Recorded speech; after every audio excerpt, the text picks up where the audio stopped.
Hi again, I'm back, and now we're going to go back a little bit in history, not as far back as George Spencer. He was around 1640, remember. Anyway, this is another story. We've got a lot to get through. I am going to do something though, after several stories, maybe about 3, I'm going to show you a little quirky thing, just in case you don't get bored. I mean, you may get sick of hearing me looking at me doing this stuff, I don't know. Anyway, this is the story in around the 1800s.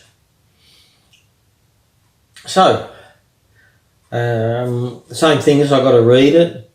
I can sort of try to ad-lib it, but I sort of stuff it up. Later on I'll be ad-libbing things, I hope. But I write all this stuff and, you know, it's just history, but you have to sort of, I mean, there's that much stuff written, you've got to sort of try to digest it and try to tell you something. There's going to be a theme, really, as I get closer and closer, but I've got to try to get your mind to understand what's really going on, and that's my main problem, to get you to think still with your own way. I don't want to ram nothing down your throat. I want to do the opposite to a politician. I want you just to ponder and think, and I want you to use the same things what I'm showing you here. And I want you to be wary of him. He's going to tell you liars. Those people exist. He here. He's going to. He's going to betray you. He's going to tell little subtle liars. He's going to keep his mouth shut when he has full knowledge of what happened, and just stand there and on the sidelines and say nothing. And he's going to tell full-blown false stories. But him, the thinker, he's intensely thinking, and she's calmly thinking on a lower vibration. Calmer. And here we're being gentle. And here we're going to get an overview. Remember? Just reminding you. Right, Ignaz Semmelweis. Born in Hungary, Budapest, 1818. Sorry, I just thirsty. It's only water.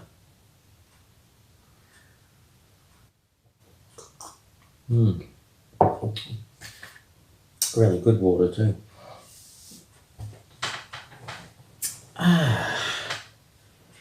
Born Hungary, Budapest, 1818. At that time, Hungary was part of the Austrian Empire. His father was Joseph, who was a wealthy grocer. His mother's name was Teresa. Ignaz was one of 10 children, him being the 5th child. His mother Teresa came from a wealthy family herself, her father being quite a famous coach builder, meaning, I assume, the horse-drawn carriages. With both parents being wealthy and intelligent, Ignaz Semmelweis, at least as a child, most likely had a good start to his life. As an adult, he ended up studying law at the university in Vienna. This is now 1837, meaning he would have been about 19 years old, I suppose. Yeah, about 19. For some reason, we don't know exactly why, Ignaz changed his mind and began studying medicine. Ignaz was handed his doctorate of medicine in 1844. About 7 years, okay. Attempting to get into a position in a clinical of internal medicine, he was rejected, so he decided to become an obstetrician, which is to do with women having babies. His teachers included, these are names of his teachers, I don't know how to bloody pronounce them, but Joseph Skorda, Ferdinand von Hebra, and Karl von Rock Chinansky. Something like that. Anyway, they were sort of his mentors or teachers.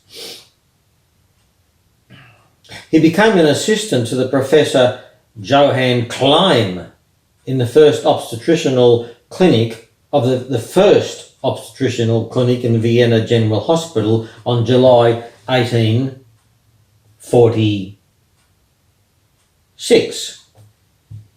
This was a fairly respectable position.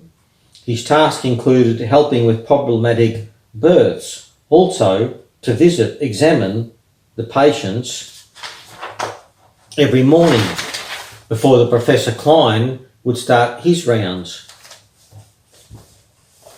Now, at this hospital there were 2 maternity wards or clinics. Ignace worked in the one called the first clinic. The other was called the second clinic. The problem was his clinic had a higher rate of deaths due to what was called perpetual fever or childbed fever. This concerned him greatly. So he put his mind to work attempting to work out why this could be happening on a regular basis. It was not a secret. This was well known outside the hospital. Women pleaded not to be admitted to the second clinic. Some would even prefer women would be pleaded to only be admitted to the second clinic. Some would even prefer to give birth in the street than go into the first clinic, which was Ignace's clinic.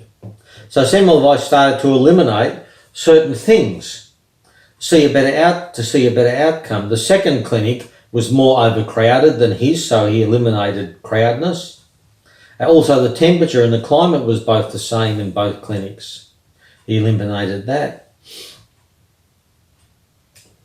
Whatever he tried, though, the terrible death rate stayed higher in his clinic. The second clinic, though, was used for the instruction of midwives only. That was all. Babies being born and midwives being taught, nothing else. While Semmelweis's clinic was used also for teaching student doctors, these student doctors also were being taught at another wing, just off to the side, carrying out autopsies on dead bodies, so they would learn from studying the dead bodies with a teacher. I just got to have another drink of water.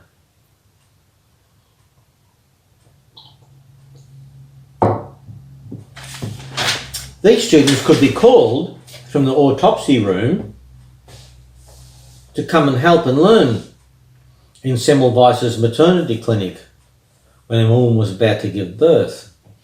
In the students would come and they would help. Now remember, back then there were no such things as germ theories, or they didn't know what germs were.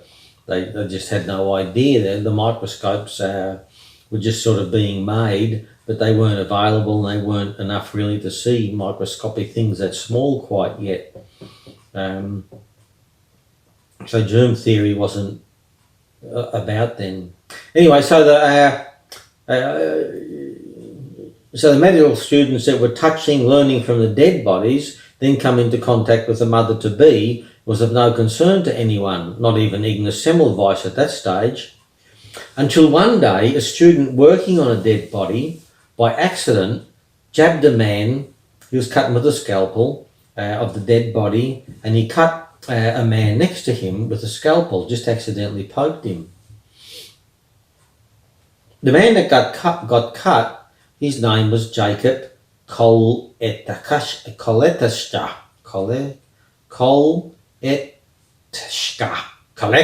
with a Kollett-Schka.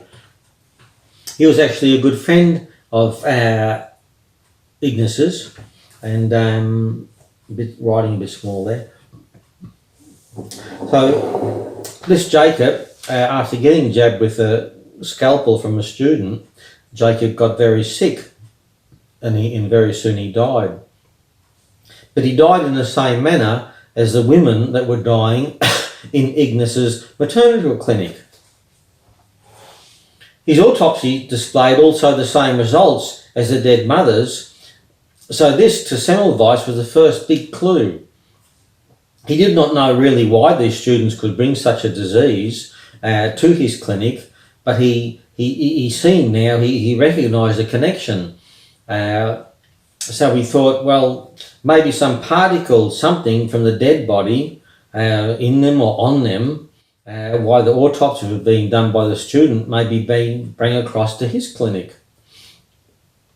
So what he done, he introduced mandatory hand washing of a chlorinated lime solution. All students, anyone coming from the where they were cutting up the dead bodies to learn from, that come into the cross before they entered the maternity ward, the clinic, they had to wash their hands with the chlorinated lime that Ignace suggested that they do. And bang, what happened? The mortality rates in his clinic dropped by 90%. At times, the death rate per month and sometimes went to zero. Now, what happened next was ridiculous. Although the evidence was there to see, the deaths drastically reduced. At the same time, the hand washing was introduced by Ignace. So the introduced the hand washing and all the deaths reduced at the same time.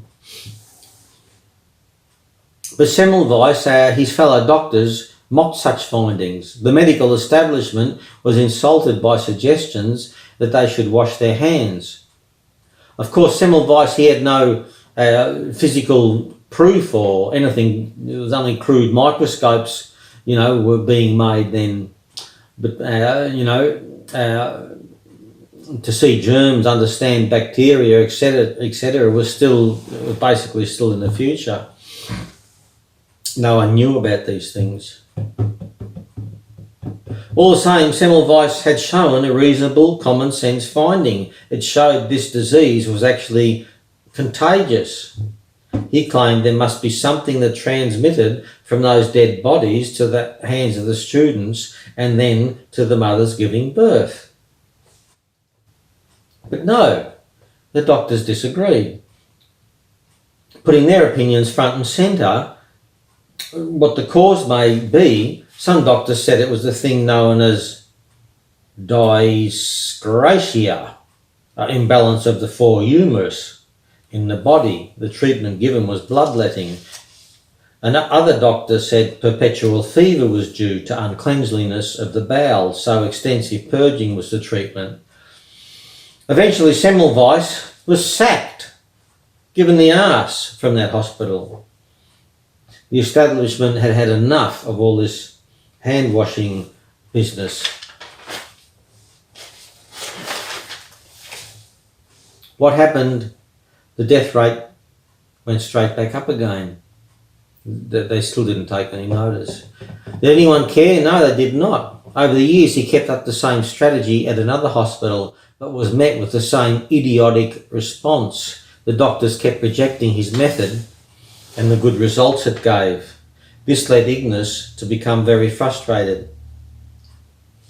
He was married by now to Maria Windenhofer, having 5 kids, a boy who passed away not long after born, a girl, she died at 4 months old, another 2 daughters who lived and grew up, and a son that ended his own life at the tender age of 23. Most likely they think because of a large gambling debt, but we don't really know. Ignace Semmelweis became more angry at the medical establishment, calling them murderers. He would write open letters condemning the doctors that opposed him. His family life became fractured. At any professional or family gathering or social gathering, he would always bring up the subject, cursing those doctors. He spent less time home, turning to alcohol, spending time with prostitutes. He grew depressed. He grew apart from his wife. Ignace's depressive state and anger only grew worse. His whole career was chucked in disarray because he stood up for what he believed. He became an embarrassment to the medical world. They were all too posh and uppity that they'd have to actually wash their hands. Yeah, so what were they going to do? they all decided we're going to deal with it somehow. They all conjured up a thing. So it was now going to be dealt with, this Semmelweis bloke.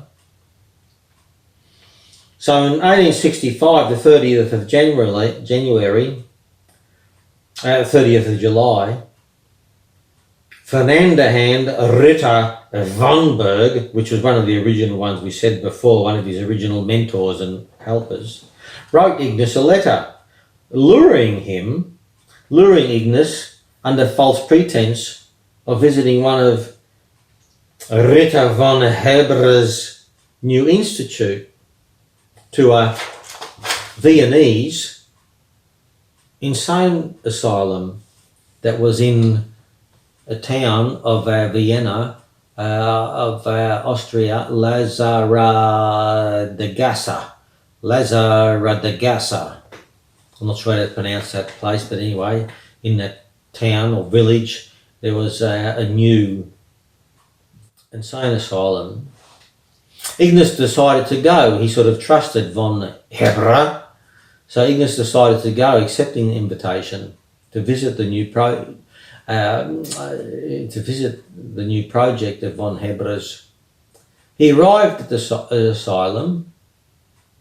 After a short time, things didn't feel right, and he knew something was wrong. He sensed it, and he decided he better go. He tried to leave,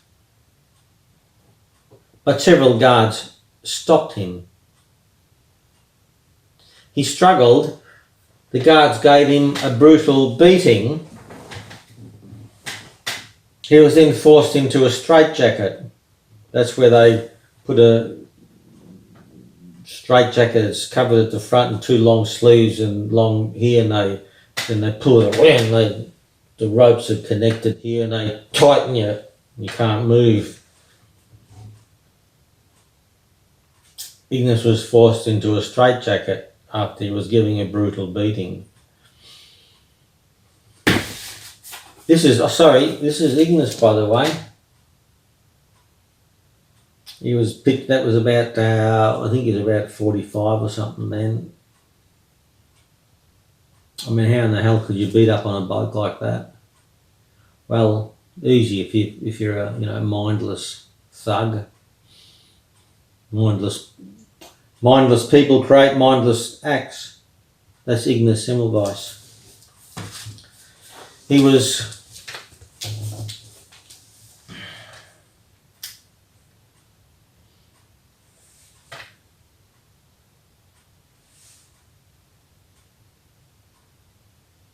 forced into a straitjacket and thrown into a dark cell. Other special treatments at the asylum were forced administering of castor oil as a laxative, also being doused with freezing cold water.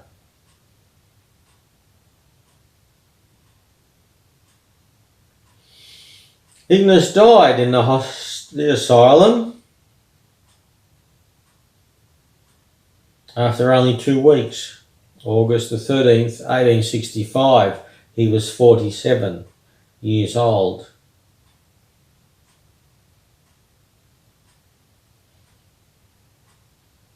His autopsy revealed internal injuries from the guards' beatings, also infection from wounds. Ironically, the same type of the infection that as a woman died of childbed fever back in his maternity ward. So this man stood up and said what he wanted. He lost his career, his family life, and he was beat up, put in a straitjacket and left to die. How could you do that to that man? But they did. That was in the 1800s. Ignace died in the asylum after only 2 weeks, August the 13th, 1865. He was 47 years old. He was buried 2 days later in Vienna. Very few people attended his death, hardly anyone even knew. His death was mentioned only in a couple of medical periodicals.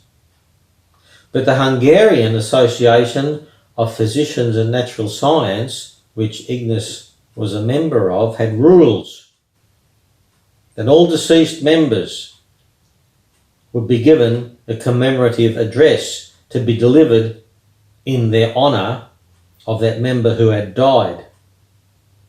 But there was no address for Ignace. His death was not even mentioned at the next meeting of that association.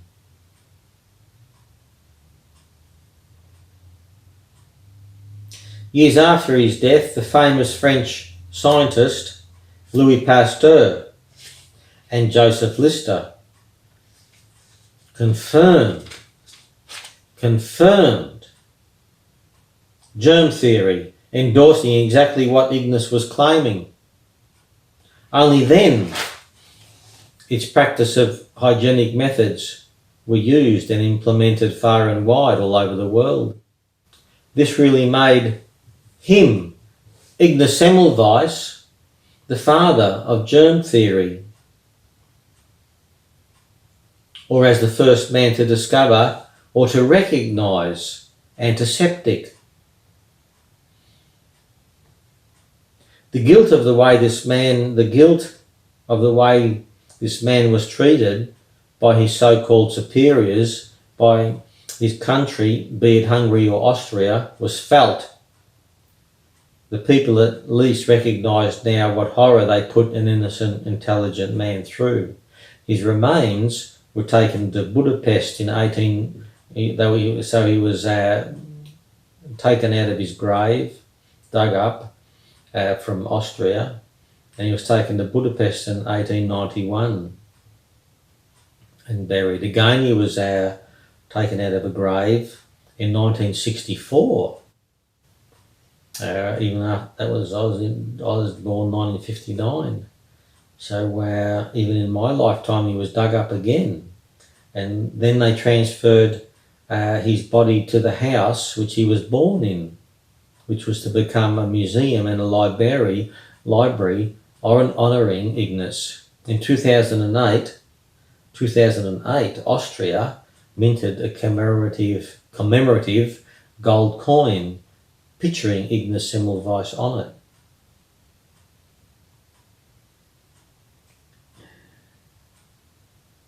So that's a story that's over about a couple of 100 years old, and that's how things happened back then. And I'm going to demonstrate to you that nothing has changed. Now, that man spoke up, and the authorities, same thing as George Spencer, wasn't it? You had the authorities, you had the public, and you had the executioner, the thugs. You get all three lined up, and then you've got control. The guards that beat him up are just official thugs. I mean, how could you gang up and beat a man up like that? Well, you can if you're a thug, because if you're a thug, you enjoy it, and there's no consequences. He noticed something, and he tried to tell people, and when they didn't listen, he kept trying to tell them, and no matter what, he was going to try to tell them, and it cost him everything. But he's not well known like Louis Pasteur or a lot of famous people in the medical world. Matter of fact, every time I bring that story up, I want to really talk about him, because I really love that man for what he done. And can you imagine being in an asylum and you didn't do nothing wrong, and you want to leave, and these thugs beat you up, put you in a straitjacket after what you all done? Same thing. He was the innocent one. The doctors, how many deaths did they cause? Same thing. This theme's gonna keep going, and I'm gonna show you that nothing has changed. It's only worse today. They got better at disguising it. They got better because they got technology. but nothing has changed. It got only worse on a bigger scale, more devious. But these things you don't believe me yet. So I've told you the story, little story about George Spencer, and I've told you about Ignaz Semmelweis. So now we're going to keep going, and now I'm going to have a break from a little bit of history and bring you up to date and tell you more about the pharmaceutical companies of today. And we're going to go back in history again. We're going to go back a couple of thousand years, then we're going to go forward again. So we've got a lot more ground to cover.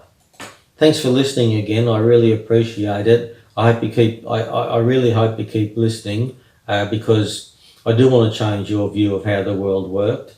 I will be explaining a little bit later what happened to me and how come I view the world. It just turned it all inside out, and I thought I had a rough idea of how things worked, but I had no idea. And once I learned, it upset me. But I had plenty of things to upset me. So this is why I'm doing this, and it's going to take a while. If you listen, we may be able to change the world. As I said, if you would have read my original spiel, if you think the politicians are going to change it, you're absolutely on the wrong track. It's not going to happen. But anyway, we'll be going on to the next subject, and like I say, I'm not going to be dealing anything else but the truth. If I get away from that, then I'm just in the world with all the others, with all the other authorities. I'm not interested in it, not interested in it one iota. So this is her, and look at her. She represents truth, and she's going to stand between us, and we're going to be clever enough to see what that beast tries to pull the wool over our eyes. We're going to work it out together, okay?